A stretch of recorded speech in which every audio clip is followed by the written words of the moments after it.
আসসালামু আলাইকুম। CPU scheduling এর সর্বশেষ টিউটোরিয়ালে আজকে আপনাদেরকে সবাইকে স্বাগত জানাচ্ছি। আমি নাহিদুজ্জামান। আজকে আমরা সিপিইউ স্কেজুলিং এর রাউন্ড রবিন সম্পর্কে জানব। তো এখানে আমাদের টেবিল দেখতে পাচ্ছি, প্রসেস 3টা প্রসেস দেওয়া আছে এবং বাস টাইম 3টা দেওয়া আছে প্রত্যেকটা প্রসেসের জন্য। তো এখানে আমরা একটা নতুন একটি টার্ম দেখতে পাচ্ছি, কিউ ইকুয়াল টু 4। এটি আমাদের দেওয়া থাকবে, অর্থাৎ এটির অর্থ কি, প্রতিটি প্রসেসকে সিপিইউ 4 মিলিসেকেন্ড করে ব্যবহার করবে। একটি প্রসেসকে সিপিইউ 4 মিলিসেকেন্ড করে ব্যবহার করবে। তো এখানে আমাদের কোনো স্টার্টিং অ্যারাইভাল টাইম দেওয়া নেই, তো আমরা এখানে অ্যারাইভাল টাইম ধরে নিতে পারি প্রতিটার জন্যই অ্যারাইভাল টাইম 0 মিলিসেকেন্ড, অর্থাৎ প্রতিটাই 0 মিলিসেকেন্ড টাইমে সিপিইউর কাছে আসবে। সিপিইউ প্রথমে কাকে নিয়ে কাজ শুরু করবে? অবশ্যই প্রথমে যাকে পাবে তাকে নিয়ে কাজ শুরু করবে। সে প্রথমে P1কে পাচ্ছে, তাহলে সিপিইউ প্রথমে সিপিইউ 0 মিলিসেকেন্ডে গ্যান্ট চার্টটা যদি তৈরি করি, 0 মিলিসেকেন্ডে সিপিইউ P1কে পাবে। এখানে আমি বলে নিয়েছিলাম কিউ ইকুয়াল টু 4, অর্থাৎ সিপিইউ প্রতিটা প্রসেসকে 4 মিলিসেকেন্ডের বেশি ব্যবহার করবে না একবারে। তাহলে P1 এর প্রসেস বাস টাইম কত দেখতে পাচ্ছি, 14 মিলিসেকেন্ড, কিন্তু সিপিইউ 4 মিলিসেকেন্ডের বেশি ব্যবহার করতে পারবে না। তাহলে 0 থেকে শুরু হয়ে 4 মিলিসেকেন্ডে গিয়ে P1 প্রসেসটি শেষ হয়ে যাবে। তাহলে এটার রিমেনিং টাইম কত আছে? রিমেনিং টাইম P1 এর এখন আছে 10, যেহেতু 14 মিলিসেকেন্ড থেকে 4 মিলিসেকেন্ড ব্যবহার করা হয়ে গেছে, অর্থাৎ P1 এর রিমেনিং টাইম আছে 10। এখন পরবর্তী প্রসেস যেটি আছে P2, সিপিইউ এখন P2 নিয়ে কাজ শুরু করবে। তাহলে P2 নিয়ে সিপিইউ যখন কাজ শুরু করেছে, তো এখন দেখা যাচ্ছে যে সিপিইউ 4 মিলিসেকেন্ড করে কাজ করবে, কিন্তু এখানে দেখতে পাচ্ছি P2 3 মিলিসেকেন্ড। P2 যদি প্রসেসটি 3 মিলিসেকেন্ডেরই হয়, তাহলে সিপিইউ তো 4 মিলিসেকেন্ড কাজ করতে পারবে না, সম্ভব না। তাহলে সিপিইউ এখানে 3 মিলিসেকেন্ড কাজ করবে। তাহলে 7 মিলিসেকেন্ডে গিয়ে P2 এর কাজ শেষ হয়ে যাবে, কারণ আর কোনো কাজ বাকি নেই P2 এর জন্য, অর্থাৎ P2 এর রিমেইনিং টাইম 0 সেকেন্ড হয়ে গিয়েছে। পরবর্তীতে সিপিইউর কাছে আসছে P3, এটিও দেখা যাচ্ছে বাস টাইম 3 মিলিসেকেন্ড, কিন্তু সিপিইউর ব্যবহার করার কথা 4 মিলিসেকেন্ড, কিন্তু যেহেতু এখানে 3 মিলিসেকেন্ড আছে, সিপিইউ তো 4 মিলিসেকেন্ড ব্যবহার করতে পারবে না জোর করে, যেহেতু 3 মিলিসেকেন্ডের কাজ। তাহলে এইখানেও ঠিক একইভাবে 7 + 3 10 মিলিসেকেন্ডে গিয়ে P3 এর কাজ শেষ হয়ে যাবে, অর্থাৎ P3 এর রিমেইনিং টাইম হয়ে গিয়েছে 0। এখন সে আবার 3টার কাজে যখন শেষ হয়ে যাবে, সে আবার ঘুরে প্রথম দিকে চলে যাবে, শেষ থেকে আবার প্রথমে চলে যাবে, অনেকটা ফর লুপের মতো প্রথম থেকে শুরু করবে আবার। তো P1 এর রিমেইনিং টাইম দেখতে পাচ্ছি কত, 10, কিন্তু 4 মিলিসেকেন্ডের বেশি ব্যবহার করতে পারবে না। তাহলে 10 থেকে যদি 4 মিলিসেকেন্ড পর্যন্ত যাই, আমরা 14 মিলিসেকেন্ডে গিয়ে শেষ হব। এটা হলো P1 এর রিমেইনিং টাইম, P1 এর প্রসেসিং টাইম। তাহলে P1 এর রিমেইনিং টাইম এখানে দেখতে পাচ্ছি কত, 10 থেকে 4 মিলিসেকেন্ড যদি চলে যায়, তাহলে 6 মিলিসেকেন্ড P1 এর কাছে বাকি আছে। এখন যদি P2 এর কাজ দেখি, P2 কিন্তু রিমেইনিং টাইম 0, অর্থাৎ P2 এর কাজ শেষ। P3 কাজ দেখে, P3 এরও রিমেইনিং টাইম 0, অর্থাৎ P3 এর কাজ শেষ। অর্থাৎ সে আবার ঘুরে P1 এর কাছে চলে যাবে। P1 এর কাছে চলে যাওয়ার পর দেখছে রিমেইনিং টাইম আছে 6, কিন্তু 4 মিলিসেকেন্ডের বেশি ব্যবহার করতে পারবো না। সে ঠিক একইভাবে পূর্বের মতো এখানে 14 থেকে শুরু করে, তাহলে 14 + 4 18 মিলিসেকেন্ড পর্যন্ত যাবে, এবং এটি P1 এর প্রসেসিং টাইম। অর্থাৎ 6 থেকে আরও যদি 4 মাইনাস যায়, তাহলে 6 এর P1 এর রিমেইনিং টাইম থাকলো 2 মিলিসেকেন্ড। এরপর সে সিপিইউ P2 কে দেখবে, P2 এর কাজ শেষ। সিপিইউ আবার P3 কে দেখবে, P3 এরও কাজ শেষ, অর্থাৎ এই দুটোর কাজ করবে না। তখন এটি আবারও পূর্বে P1 এর কাছে ফিরে যাবে সিপিইউ, এবং দেখবে কত মিলিসেকেন্ড বাকি আছে, 2 মিলিসেকেন্ড বাকি আছে, কিন্তু সিপিইউ এর কাজ করে কত, 4 মিলিসেকেন্ড, কিন্তু P1 এর কাছে বাকি আছে 2 মিলিসেকেন্ড। তাহলে তো সে জোর করে 4 মিলিসেকেন্ড করতে পারবে না, তাই সে এখানে 2 মিলিসেকেন্ড পর্যন্তই করবে, অর্থাৎ 18 + 2 20 মিলিসেকেন্ড। এটা হলো P1 এর প্রসেসিং টাইম। আশা করি গ্যান্ট চার্টটি কীভাবে তৈরি হলো সেটা বুঝতেই পেরেছেন। প্রথমে যেহেতু এখানে বলে দেওয়া আছে 4 মিলিসেকেন্ড করে একটি প্রসেস চলবে, তাই সে এখান থেকে প্রথম P1 থেকে শুরু করেছে। P1 এ 14 মিলিসেকেন্ড আছে, যেহেতু 4 মিলিসেকেন্ডের বেশি একটি প্রসেস চলতে পারবে না, তাই এখানে P1 প্রসেসটি 4 মিলিসেকেন্ড চলছে। তাহলে 10 থেকে যদি 4 মিলিসেকেন্ড বাদ যায়, তাহলে রিমেইনিং টাইম থেকে P1 এর 10 মিলিসেকেন্ড।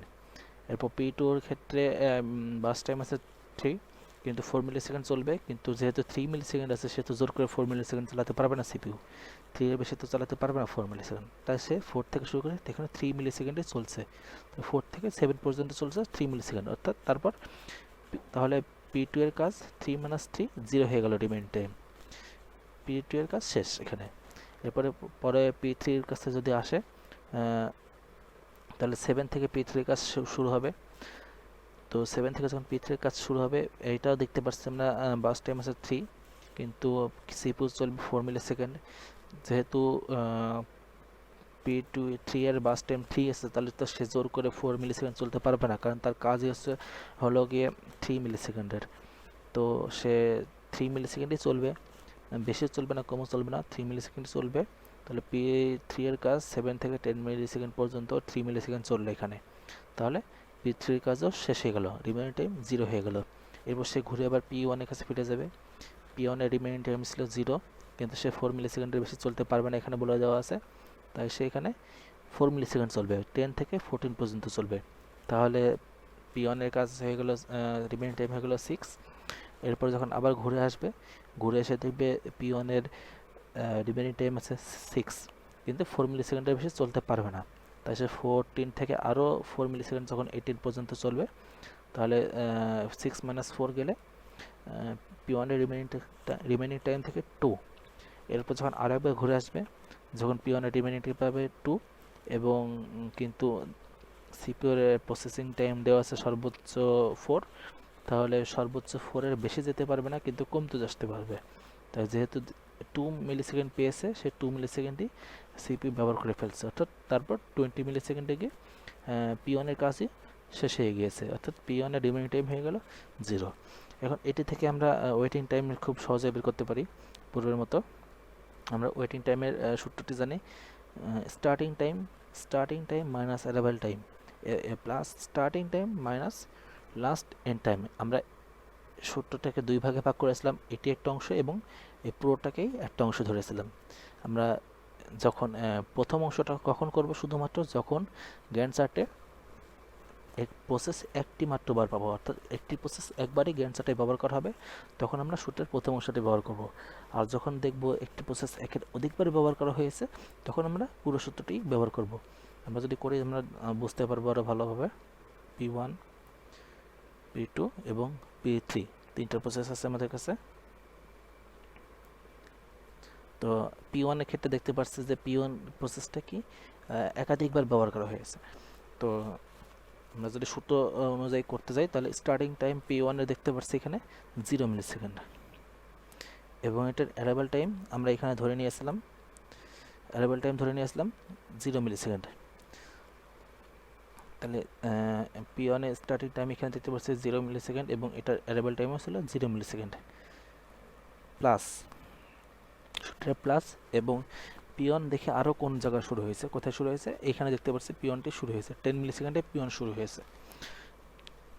তো 10 মিলি সেকেন্ডে P1 শুরু হয়েছে, তাহলে starting time 10 minus last end time. Last P1 কোথায় ছিল, লাস্ট P1 ছিল এখানে, লাস্ট P1 শেষ হয়েছিল কত মিলি সেকেন্ডে, 4 মিলি সেকেন্ডে। আমি আবারও বলছি, সেকেন্ড নতুন যে P1 প্রসেসটা আসবে সেটি স্টার্টিং টাইম এবং তার আগের P1 এর প্রসেসের শেষ এন্ড টাইমটা সেটিও মাইনাস দেব, তাহলে 10 - 4। এরপর আবার দেখি পরবর্তীতে আরও একবার P1 আছে, তাহলে যোগ P1, এই P1টি শুরু হয়েছে কত, এই P1টি শুরু হয়েছে 14 মিলি সেকেন্ডে। 14 মিলি সেকেন্ডে যখন শুরু হয়েছে, তাহলে মাইনাস লাস্ট এন্ড টাইম। এই P1 এর লাস্ট P1 কোনটা, এই P1 এর লাস্ট P1 অবশ্যই এইটি, তাহলে এই P1টি শেষ হয়েছে কোথায়, এই P1টি শেষ হয়েছে কত, 14 মিলি সেকেন্ডে, তাহলে 14 - 14 প্লাস এরপর নতুন P1 কোথায় পাচ্ছি, এখানে পাচ্ছি, তাহলে এই P1টি শুরু হয়েছে কত, 18 মিলি সেকেন্ডে এই P1টি শুরু হয়েছে, তাহলে 18 মাইনাস এর লাস্ট P1 কোনটি, এটি। এখন দেখব এই P1টি শেষ হয়েছে কত মিলি সেকেন্ডে, এই P1টি শেষ হয়েছে 18 মিলি সেকেন্ডে, তাহলে 18 - 18। তাহলে এইগুলো যদি সবগুলো করা হয়, এখানে 0 থেকে 0 মাইনাস করলে 0, 14 থেকে 14 মাইনাস করলে 0, 18 থেকে 18 মাইনাস করলে 0, এখানে 10 থেকে 4 মাইনাস করলে এখানে আমরা দেখছি 6 থাকে, অর্থাৎ এখানে ওয়েটিং টাইম থাকছে 6। আর P2 দেখি, P2 গ্যানসারটি কতবার আছে? গ্যানসারটা আমরা দেখতে পাচ্ছি P2 মাত্র একবারই আছে, অর্থাৎ এখানে শুধুমাত্র সূত্রের প্রথম অংশটি ব্যবহার করব। তো প্রথম অংশে কি আছে? Starting time. তাহলে P2 এর স্টার্টিং টাইম কত আছে? 4 মাইনাস অ্যারাইভাল টাইম আমরা জানি কত? 0, আমরা ধরে নিয়েছিলাম 0, তাহলে এটির ওয়েটিং টাইম পাচ্ছি 4। P3টিও কিন্তু গ্যানসারটি মাত্র একবারই ব্যবহার করা হয়েছে, তা এটি স্টার্টিং টাইম দেখতে পাচ্ছি 7, এবং এটিরও অ্যারাইভাল টাইম আমরা জানি 0, তাহলে এটির ওয়েটিং টাইম 7। এখন যদি এগুলো থেকে আমি অ্যাভারেজ ওয়েটিং টাইমটা বের করতে চাই,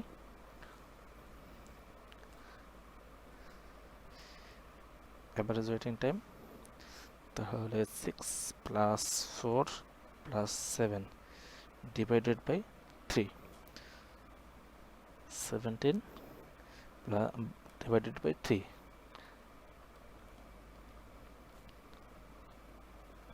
5.67। তাহলে এটি হলো আমাদের এই প্রসেসগুলোর অ্যাভারেজ ওয়েটিং টাইম। তো এটি ছিল সিপিইউ স্কেজুলিংয়ের শেষ পর্ব। এটা আমরা করলাম রাউন্ড রবিং, আশা করি বুঝতে পেরেছেন। তো আমার টিউটোরিয়ালগুলো যদি ভালো লেগে থাকে এবং উপকারী মনে হয়ে থাকে, তাহলে অবশ্যই আমার ভিডিওটি লাইক করবেন এবং কমেন্ট করবেন এবং শেয়ার করবেন, এবং প্লিজ প্লিজ প্লিজ আমার চ্যানেলটিকে সাবস্ক্রাইব করতে ভুলবেন না। দেখা হবে আগামী কোনো টিউটোরিয়ালে। তো সেই পর্যন্ত আল্লাহ হাফেজ, আসসালামু আলাইকুম।